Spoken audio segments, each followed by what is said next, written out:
వైసీపీకి తెలుగుదేశానికి ఒక తేడా ఏంటంటే వైసీపీ ప్రభుత్వం అధికారంలో ఉన్న వాళ్ళకి సంబంధించిన నాయకుల మీద అనేక కేసులు వేసి అడుగు ముందుకు కదలనివ్వకుండా చేయడంలో లీగల్గా టెక్నికల్గా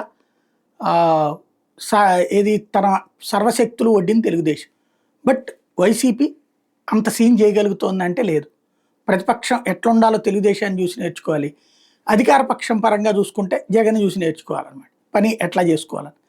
ఎందుకు ఈ మాట చెప్పాల్సి వస్తుందంటే విజయసాయిరెడ్డి కుమార్తె అక్కడ రిసార్ట్లు కడుతున్నటువంటి సందర్భాన్ని బేస్ చేసుకుని దాని మీద పెద్ద ఇష్యూ చేశారు. ఈవెన్ ఈ మధ్యన అది కూలగొట్టినటువంటి చూసాం, కోర్టు దాకా అప్పట్లోనే వేసినటువంటి. అదే సముద్ర పొడ్డున ఆర్కే బీచ్ దగ్గర నుంచి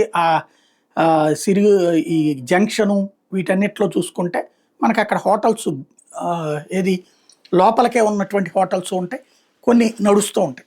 సరే అది తప్పు అన్నారు. ఇది సిఆర్జెడ్ జోన్ అన్నటువంటి, అక్కడ సిఆర్జెడ్ జోన్ ఉంటుంది, ఇక్కడ ఉన్నదా బాపట్ల దగ్గర.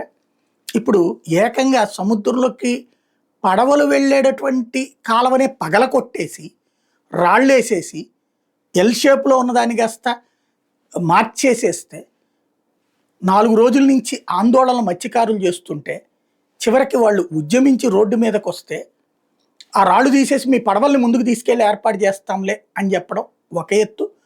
అలాగే వీళ్ళ మీద పెట్టిన కేసులు ఎత్తేస్తాంలే అనేసి తద్వారా ఈ సమస్యకు ముగింపు తప్పించి అక్కడ రిసార్ట్స్ అయితే దర్జాగా కట్టుకోవడానికి పూర్తిగా పర్మిషన్ ఇచ్చినటువంటి వ్యవహారం ఇది.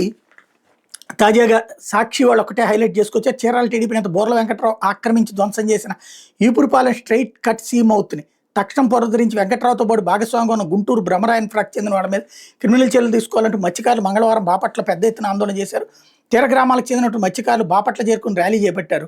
పాత బస్టాండ్ దగ్గర ధర్నా నిర్వహించి ఆ తర్వాత చీల్ రోడ్లో మానవహారం చేపట్టారు. కలెక్టర్ కార్యాలయం వరకు ర్యాలీకి వెళ్తుంటే పోలీసులు బ్యారికేడ్లు పెట్టి అడ్డుకున్న తర్వాత 20 మందిని అనుమతించారు. అందులో చివరి కలెక్టర్ వెంకటమురళి ఈపురపాలెం సీమౌత్కు అడ్డుగా వేసిన రాళ్లను తొలగించి మత్స్యకారులు తక్షణం వేటకు వెళ్లేలా యుద్ధ ప్రాతిపదికన చర్యలు తీసుకుంటామని ప్రకటించారు. తర్వాత జిల్లాధికారులతో కమిటీ వేసి 4 రోజుల్లో తీరంలో సిఆర్జెడ్ నిబంధనలకు అనుగుణంగా ప్రభుత్వ స్థాయి భూముల వివరాలు తేల్చి భూ ఆక్రమణకు పాల్పడిన వాళ్ళ మీద చర్యలు తీసుకుంటామని చెప్పారు.